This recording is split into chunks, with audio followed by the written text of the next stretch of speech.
Rentrée judiciaire au Conseil d'État ce mardi 5 novembre à Kinshasa. L'intervention de la première présidente du Conseil d'État a été centrée sur les mécanismes de contrôle des actes des autorités administratives centrales par le Conseil d'État. Et puis, hausse des prix des denrées alimentaires, particulièrement du piment en provenance de la ville de Boma, qui coûte environ 80 000 francs congolais plus cher qu'au mois de septembre. Plus de détails dans cette édition. Et à l'international, au Sénégal, la croissance économique devrait atteindre 10,1% en 2025 grâce au secteur pétro-gazier selon les projections du Fonds monétaire international. Bonsoir à tous et bienvenue à ces 19h30. Commençons avec cette information. Le mécanisme de vérification ad hoc renforcé visant à surveiller le respect du cessez-le-feu entre la République démocratique du Congo et le Rwanda a été officiellement lancé ce mardi 5 novembre à Goma dans la province du Nord Kivu. Ce mécanisme est la suite d'une série de discussions et d'accords, notamment celui du 4 août dernier dans le cadre du processus de paix de Luanda. Suivez ce reportage de Rosie Chioyo. Composé des 18 officiers angolais, 3 officiers des liaisons congolais et 3 officiers des liaisons rwandais, les mécanismes de vérification ad hoc renforcés a pour mission principale de surveiller et d'assurer le respect du cessez-le-feu entre la RDC et le Rwanda après de multiples violations des accords passés. Ce lancement a été présidé par les ministres angolais des Affaires étrangères, Antonio Tete, et s'est déroulé en présence des ministres des Affaires étrangères de la RDC et du Rwanda, Thérèse Kainkwamba et Olivier Nduhungirehe. Nous sommes ici pour la paix, pour qu'il y ait un mécanisme de vérification du cessez-le-feu qui a été convenu le 4 août et qui doit être respecté. Et nous, le Rwanda, nous sommes toujours engagés au processus de Luanda. Cette déclaration du ministre rwandais intervient dans un contexte de méfiance et des tensions persistantes entre les deux nations voisines. Les mécanismes avec la présence d'officiers des liaisons rwandais et congolais visent à instaurer un cadre de dialogue direct entre les deux pays pour tenter de résoudre la guerre qui déchire la partie est de la RDC, en particulier les Nord Kivu et l'Ituri. Ces lancements s'inscrivent dans un contexte international de forte pression pour la paix. La représentante spéciale du secrétaire général des Nations Unies en RDC, Bintou Keïta, a également assisté à la cérémonie. Les MVAR représente donc un nouvel espoir pour la population du Nord Kivu qui vit dans l'incertitude depuis plusieurs années. Cependant, les chemins vers la paix durable restent semés d'embûches et seuls des engagements fermes, un suivi rigoureux et un dialogue sincère entre Kinshasa et Kigali permettront de mettre fin à un conflit qui a trop duré.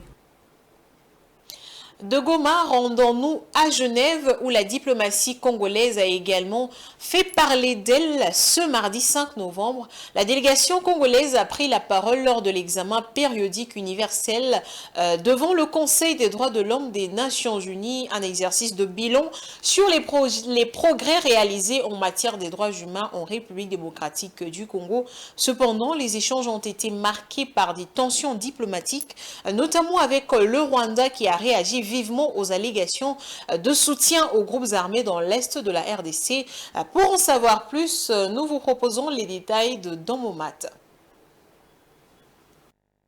La prise de parole de la délégation congolaise a mis en lumière les avancées du pays dans la promotion des droits humains malgré un contexte de guerre et d'insécurité. Le ministre congolais de la communication Patrick Muyaya a répondu fermement aux allégations rwandaises. Il a démontré, preuve à l'appui, le rôle néfaste du Rwanda dans la détérioration des droits de l'homme dans la partie est de la République démocratique du Congo, tout en dénonçant le soutien continu du Rwanda aux groupes armés locaux, notamment le M23, un face-à-face tendu marqué par des échanges houleux où le Rwanda a tenté de nier les évidences tandis que la République démocratique du Congo a mis en avant son engagement à préserver la souveraineté nationale et à garantir le droit fondamental de ses citoyens. L'examen périodique universel, qui s'inscrit dans un mécanisme de révision tous les 4 ans, permet aux États membres des Nations Unies de rendre compte de leurs efforts en matière de droits de l'homme. Pour la RDC, ce fut l'occasion de rappeler ces réformes ambitieuses, l'introduction de la gratuité de l'éducation de base, l'amélioration des soins de santé maternelle et la mise en place de lois pour protéger les victimes de violences sexuelles. Le pays a également mis l'accent sur la liberté d'expression, soulignant ses progrès dans la liberté de la presse, un secteur vital pour une démocratie en construction. Les progrès réalisés ont été salués par de nombreux États présents, mais des recommandations ont aussi été formulées. Parmi elles, l'appel à l'abolition l'abolition de la peine de mort, le renforcement de l'arsenal juridique de lutte contre les violences faites à la femme et aux enfants, l'amélioration de la qualité de l'enseignement, la lutte contre la surpopulation carcérale et la nécessité d'accélérer les réformes du secteur sécuritaire et de lutter plus vigoureusement contre le chômage de jeunes. Depuis sa création en 2006, l'EPU a permis à chaque pays membre de faire à 4 reprises le tas de mesures prises pour améliorer la situation de droits humains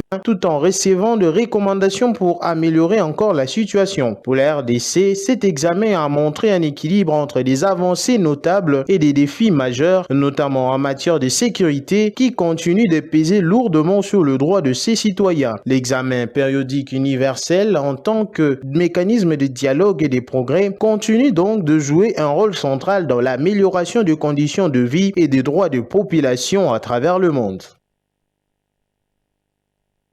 La prise de parole de la délégation congolaise a mis en lumière les avancées du pays dans la promotion des droits humains malgré un contexte de guerre et d'insécurité. Le ministre congolais de la communication Patrick Muyaya a répondu fermement aux allégations rwandaises. Il a démontré, preuve à l'appui, le rôle néfaste du Rwanda dans la détérioration des droits de l'homme dans la partie est de la République démocratique du Congo, tout en dénonçant le soutien continu du Rwanda aux groupes armés locaux, notamment le M23, un face-à-face tendu marqué par des échanges houleux où le Rwanda a tenté de nier les évidences, tandis que la République démocratique du Congo a mis en avant son engagement à préserver la souveraineté nationale et à garantir le droit fondamental de ses citoyens. L'examen périodique universel, qui s'inscrit dans un mécanisme de révision tous les 4 ans, permet aux États membres des Nations Unies de rendre compte de leurs efforts en matière de droits de l'homme. Pour la RDC, ce fut l'occasion de rappeler ces réformes ambitieuses, l'introduction de la gratuité de l'éducation de base, l'amélioration des soins de santé maternelle et la mise en place de lois pour protéger les victimes de violences sexuelles. Le pays a également mis l'accent sur la liberté d'expression, soulignant ses progrès dans la liberté de la presse, un secteur vital pour une démocratie en construction. Les progrès réalisés ont été salués par de nombreux États présents, mais des recommandations ont aussi été formulées. Parmi elles, l'appel à l'abolition de la peine de mort, le renforcement de l'arsenal juridique de lutte contre les violences faites à la femme et aux enfants, l'amélioration de la qualité de l'enseignement, la lutte contre la surpopulation carcérale et la nécessité d'accélérer les réformes du secteur sécuritaire et de lutter plus vigoureusement contre le chômage de jeunes. Depuis sa création en 2006, l'EPU a permis à chaque pays membre de faire à 4 reprises le tas de mesures prises pour améliorer la situation de droits humains tout en recevant de recommandations pour améliorer encore la situation. Pour la RDC, cet examen a montré un équilibre entre des avancées notables et des défis majeurs, notamment en matière de sécurité, qui continuent de peser lourdement sur le droit de ses citoyens. L'examen périodique universel, en tant que mécanisme de dialogue et de progrès, continue donc de jouer un rôle central dans l'amélioration des conditions de vie et des droits de population à travers le monde.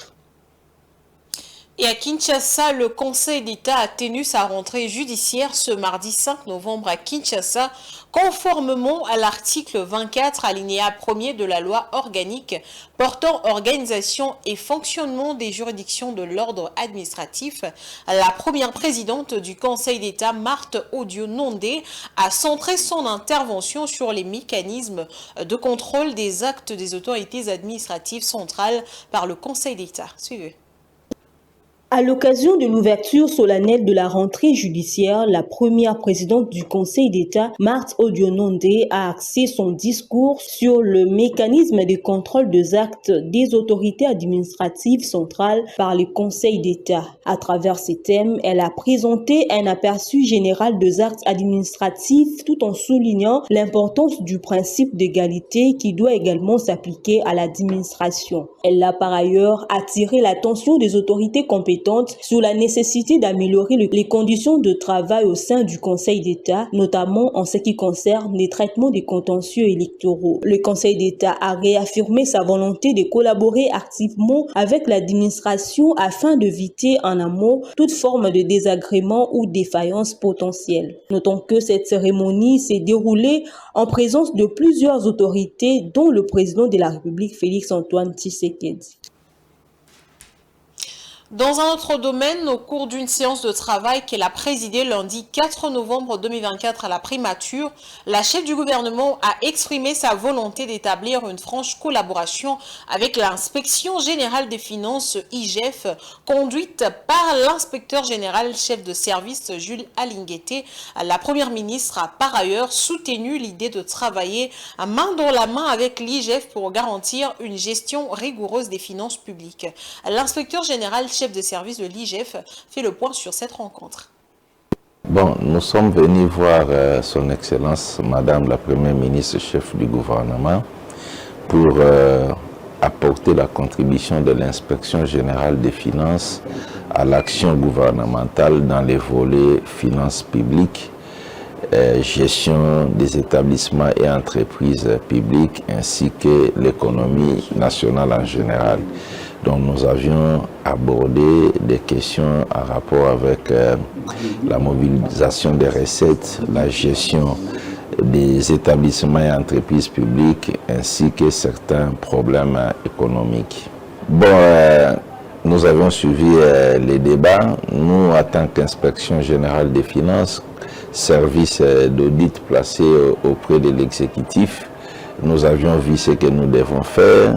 Qu'est-ce que nous devons mener comme action pour que le budget 2025 puisse être une réussite? Et c'est aussi parmi les préoccupations que nous avions partagées avec l'autorité, quelle peut être notre contribution à la bonne exécution du budget de l'exercice 2025, aussi bien du volet rationalisation de la dépense publique que mobilisation des recettes.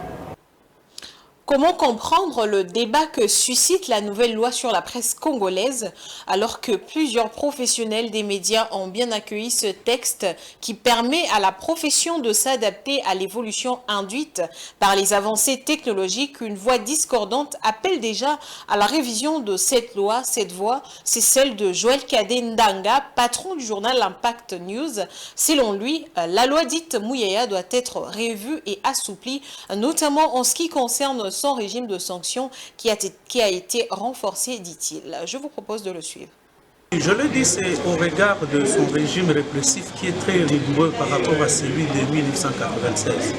Quand vous regardez dans cette loi, les articles 113, 114, bon, il y en a qui ont dit qu'il y a eu des avancées. Oui, certes, par rapport aux conditions d'accès à la profession, on a quand même établi les conditions. Ce n'est pas n'importe qui peut se faire appeler journaliste. Mais en ce qui concerne le régime répressif, une autre avancée peut-être c'est que le droit de réponse constitue une réparation du préjudice causé à la victime, des imputations dommageables ou de la diffamation. Mais en ce qui concerne les autres infractions, notamment propagation de faux bruits, démoralisation des troupes au front, les autres infractions, atteinte à la sûreté de l'État, les autres infractions, offense au chef de l'État, offense aux institutions. Donc, il n'y a pas une personne à qui vous allez adresser le droit de réponse. Et par conséquent, on va vous juger conformément au code pénal livre 2, donc qui est en train de nous régir aujourd'hui. Et aujourd'hui, quand vous regardez les articles 13 et 14, je venais de le dire, ces articles-là ne définissent plus les délits de presse, mais on parle des atteintes par voie de presse, par tout usager de médias. Donc même celui qui suit le média, on peut le pourchasser pour son comportement, donc dans son comportement. Et pourtant, le comportement fait partie de l'éthique et il est jugé conformément au code d'éthique qui régit cette profession. Mais ici, on vous dit que même pour tout comportement d'un usager de la presse par voie de presse qui aurait porté atteinte à l'ordre public, aux bonnes mœurs et à des personnes, donc les journalistes peuvent être poursuivis. Et donc c'est pourquoi moi je souhaite que cette loi soit portée au Parlement où il y a une large lecture de plusieurs personnes. Vous avez 500 députés nationaux qui vont lire, ça va être traité dans les commissions, nous pourrions y aller, que de laisser l'œuvre produite par les membres du gouvernement. Nous restons en RDC, mais cette fois en Ituri, où la ministre de la Jeunesse et de l'Éveil patriotique, Noëlla Aiganagato, a lancé la campagne de sensibilisation sur l'éveil patriotique. C'est au nom de la première ministre Judith Suminwa, en présence du vice-ministre de la Défense nationale et des anciens combattants Sami Adubango et du gouverneur militaire de l'Ituri, que cette activité a été lancée. C'est un reportage de la presse militaire de l'Ituri. Le gouvernement congolais s'associe aux jeunes de l'Ituri pour leur implication dans la pacification de cette province. Question de renforcer la confiance entre gouvernants et gouvernés. Raison de plus du lancement ce lundi à Bunia d'une campagne de sensibilisation sur l'éveil patriotique de jeunes pour la paix. Une initiative du consortium de structures juvéniles de l'Ituri. Les activités phares à mener dans le cadre de cette campagne de sensibilisation. Forum porte ouverte avec au moins plus de 500 jeunes ituriens représentant les différentes structures, couches socio-culturelles de jeunes à Bunia et dans les 5 territoires de l'Ituri. Tournée patriotique dans les différentes écoles de la ville de Bunia et des territoires pour la campagne de sensibilisation sur la cohésion et le soutien total aux FARDC. Occasion pour le gouverneur militaire de l'Ituri, le lieutenant-général Lubuyanka Shoma Johnny, d'inviter le jeune à la prise de conscience sincère. C'est par la jeunesse que passent tous ces criminels, tous ces hors-la-loi, pour créer l'insécurité et créer la violence. Cette jeunesse doit s'approprier cette notion-là. Pour sa part, le vice-ministre de la Défense nationale et des anciens combattants, l'honorable Sami Adubango Aoto, a plus insisté sur le patriotisme qui devra caractériser tout jeune iturien. Je vous encourage aujourd'hui à soutenir avec conviction le président de la République ainsi que nos forces armées de la République démocratique du Congo. Car c'est dans notre solidarité et notre fidélité que réside la victoire. Au nom de la première ministre Judith Suminwa, la ministre de la Jeunesse Noëlla Aiganagato a invité le jeune iturien à collaborer avec les forces de sécurité et de défense. Jeunesse, c'est en nous que le président de la République a placé sa confiance pour le renouvellement et la transformation de nos sociétés. Faisons le bon choix et faisons la main du chef de l'État. Une opportunité en or plus que jamais accordée à la jeunesse. Après cette campagne d'un mois sur l'ensemble de 5 territoires de l'Ituri, une feuille de route sur la paix sera soumise au gouvernement de la République. Dans une perspective plus économique, il est à noter que le prix d'un panier de piment en provenance de Boma a connu une hausse significative. En effet, il est passé de 120 000 francs congolais à 200 000 francs congolais, soit 73 $ entre le 24 septembre et le 21 octobre 2024. Cette augmentation est principalement due aux taxes élevées et au délabrement des routes d'approvisionnement.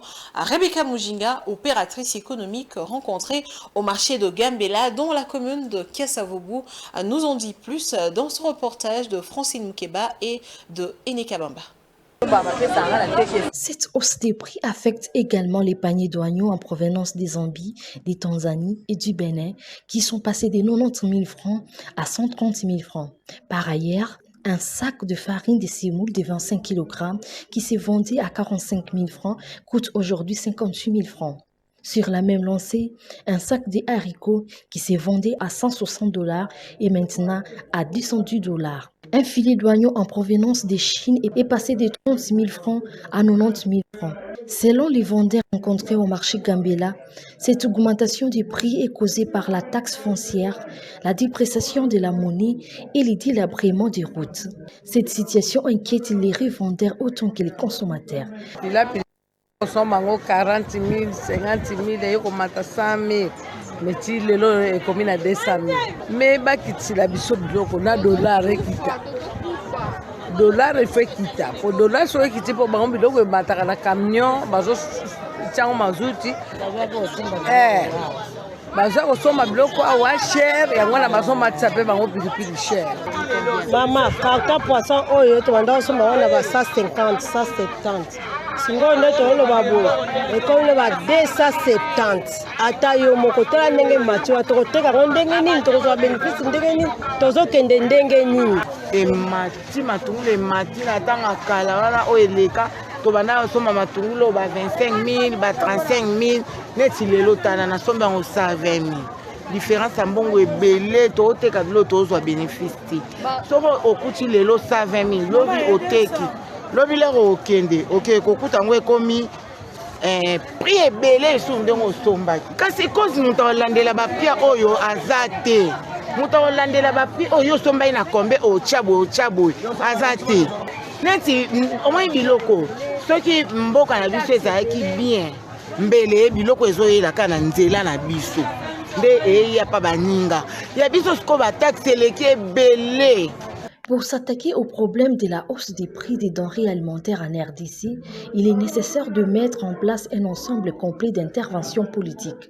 Ces politiques devraient aborder à la fois les vulnérabilités externes et les inefficacités internes qui contribuent à l'inflation, ainsi que les problèmes systémiques de corruption et de mauvaise gouvernance qui ont permis à la situation de s'aggraver. Sur un autre sujet tragique cette fois-ci, 9 personnes ont perdu la vie dans un accident de circulation ce mardi 5 novembre 2024 sur la route Kananga-Kalamba-Mbouji dans le territoire de Kazumba en provenance du Kasaï central. D'après le vice-président provincial de la FENAPEC, contacté par Géopolis Télévision, un grand camion de marque Taf s'est renversé aux alentours de 9h. Écoutons les détails de Jean-Pierre Kamwabo qui a été joint au téléphone par Francine Moukeba. Effectivement, qu'il y a eu accident sur les réseaux routiers Kananga-Kalamba-Mbouji. Il y a un gros camion qui quittait Kananga vers Kalamba-Mbouji qui s'est renversé au niveau de Mboula. Et là, nous déplorons déjà près de 10 ou 12 corps déjà détectés. Mais le bilan n'est pas encore définitif. Il est à noter que l'état de la route n'est pas du tout praticable. Et nous, au niveau de la FENAPEC, avions même lancé un cri d'alarme auprès de nos autorités, au niveau national et provincial, pour que cette route soit prise en charge rapidement pour sauver ce peuple qui est totalement enclavé. Nous, au niveau de la FENAPEC, pour répondre à tout ce qu'on est en train de déplorer, avions solliciter et demander même à nos autorités pour donner des injonctions auprès des entreprises chinoises de multiplier plusieurs ateliers. Ça signifie qu'un atelier qui commence par exemple au niveau de Matamba vers Kalamba-Mbouji, qui est aussi une entreprise qui commence aussi de Kalamba-Mbouji vers Kananga, parce que c'est plus au niveau de Kalamba-Mbouji que la route est vraiment impraticable. Et nous, on a constaté que jusqu'ici, le réseau qui est beaucoup touché, c'est le réseau au niveau de Kalamba-Mbouji. Voilà pourquoi nous, à notre niveau, au niveau de la FENAPEC, nous ne cesserons pas de demander à nos autorités provinciales ainsi que les autorités nationales de demander aux entreprises chinoises de multiplier autant de chantiers, autant d'ateliers. Un atelier qui va prendre en charge les réseaux de Kalamba-Mbouji vers Bilomba et celui de Matamba vers Biloma. Je crois que ça sera d'une manière rapide pour répondre et épargner au pays les morts de trop. En sport, après leur qualification historique pour la phase finale de la Coupe d'Afrique des Nations U20, les Léopards U20 de la République démocratique du Congo se prépareront en Arabie Saoudite pour ce grand rendez-vous. À cette occasion, le sélectionneur national Guy Boukassa a dévoilé la liste des 30 joueurs convoqués pour ce stage. Blaise Kouzola nous en dit davantage.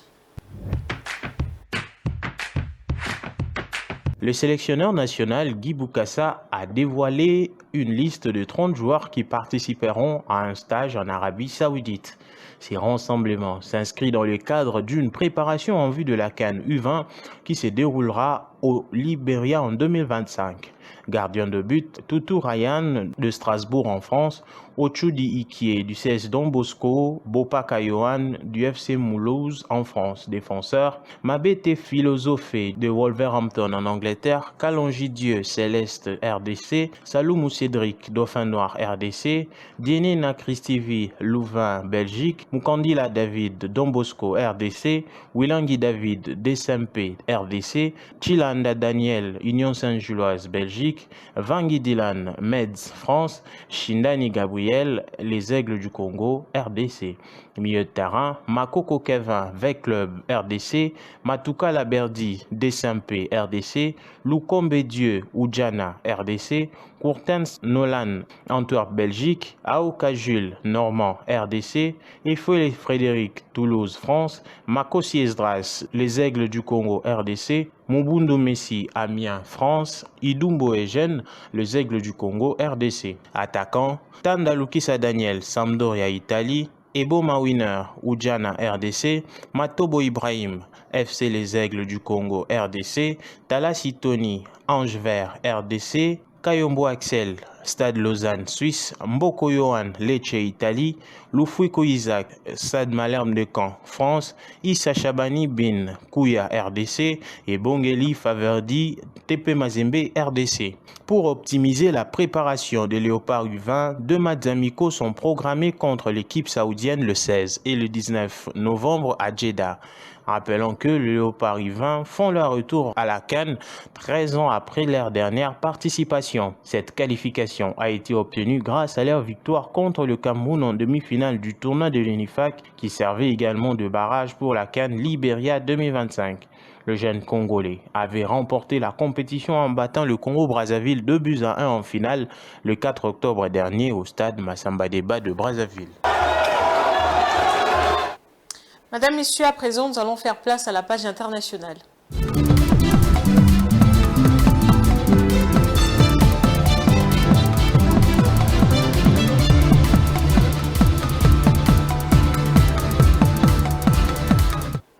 Au Sénégal, les hydrocarbures dont l'exploitation sera pleinement effective dans les prochaines semaines constituent un axe stratégique pour le développement économique. Selon les projections du FMI, le Sénégal devrait connaître une croissance de 10,1% en 2025, soutenue par le secteur pétrogazier.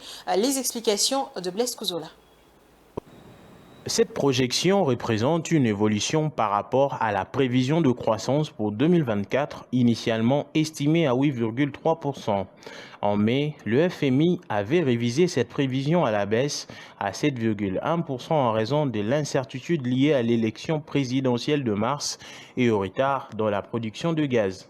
Depuis, le contexte de l'industrie pétrolière sénégalaise a positivement évolué avec l'entrée en production du gisement pétrolifère Sangomar. Parallèlement, l'exploitation du projet gazier GTA est envisagée d'ici la fin du 4e trimestre 2024, selon le parti prenante. Cette projection intervient quelques semaines après que la nouvelle administration ait publié la stratégie nationale de développement du Sénégal pour la période 2025-2029 qui décrit une feuille de route visant à transformer le Sénégal en un pays prospère à l'horizon 2050. Le document met l'accent sur l'exploitation de ressources locales, notamment énergétiques, et le développement du capital humain en ciblant des secteurs clés tels que l'énergie et l'agriculture pour atteindre cet objectif.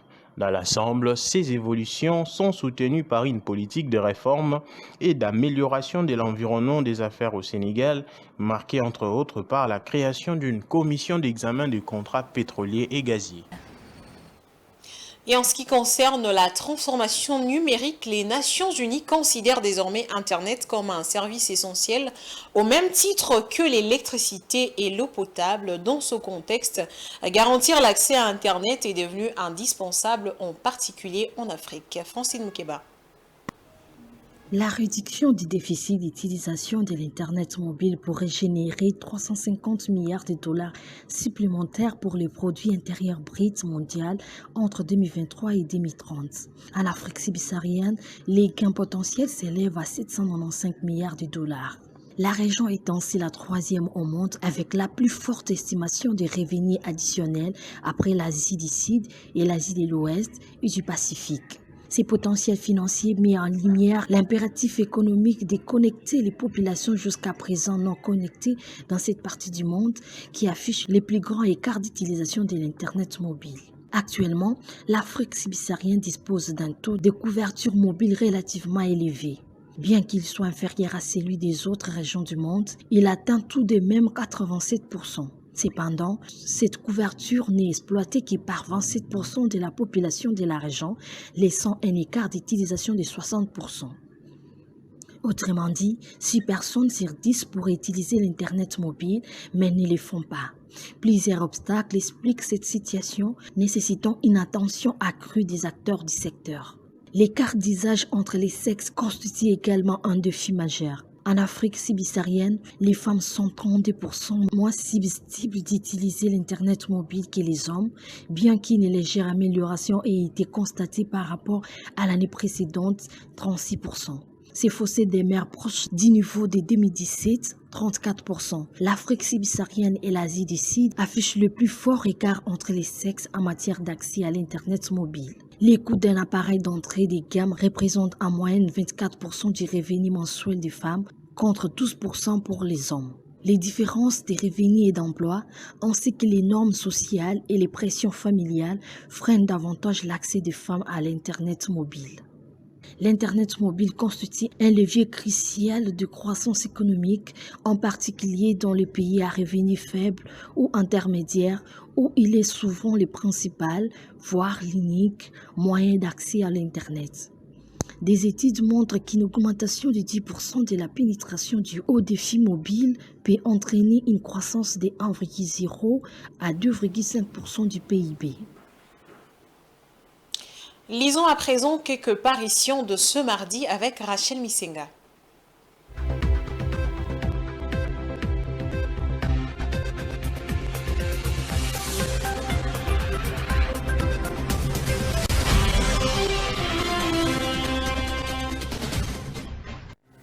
Mesdames et messieurs, bonsoir et bienvenue à cette revue de presse.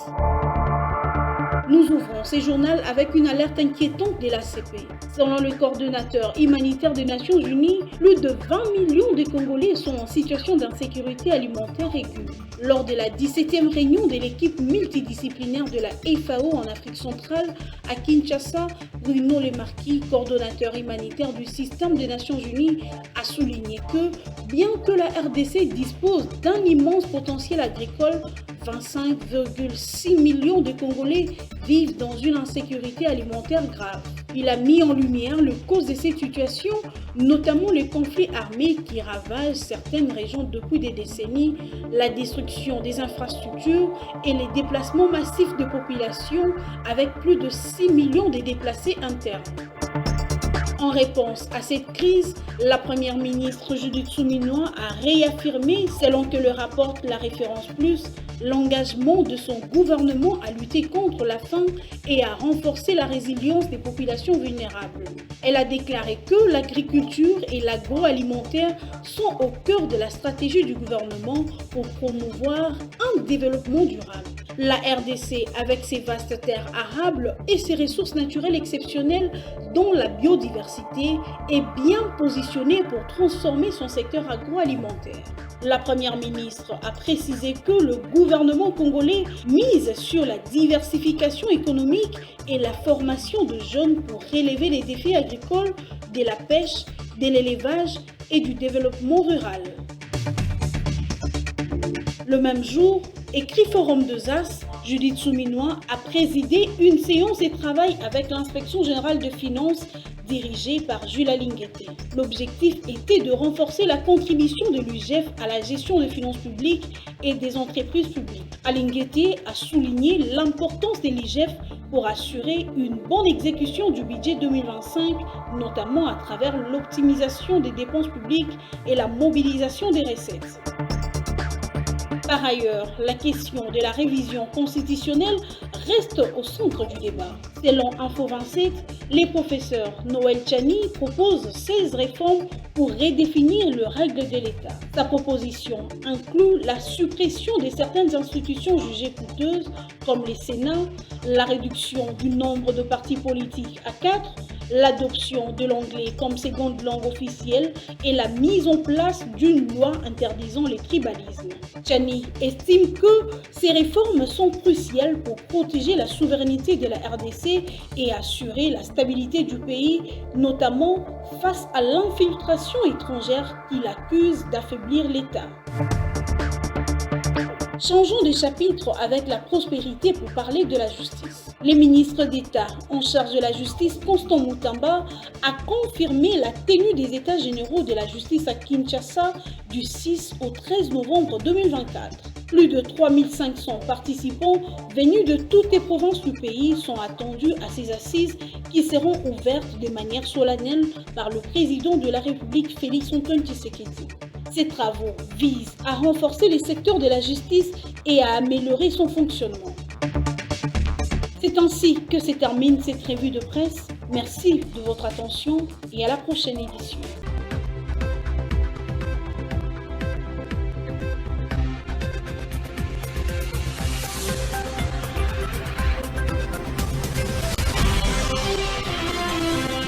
Ce journal est à sa fin. Place au rappel des titres. Rentrée judiciaire au Conseil d'État ce mardi 5 novembre à Kinshasa.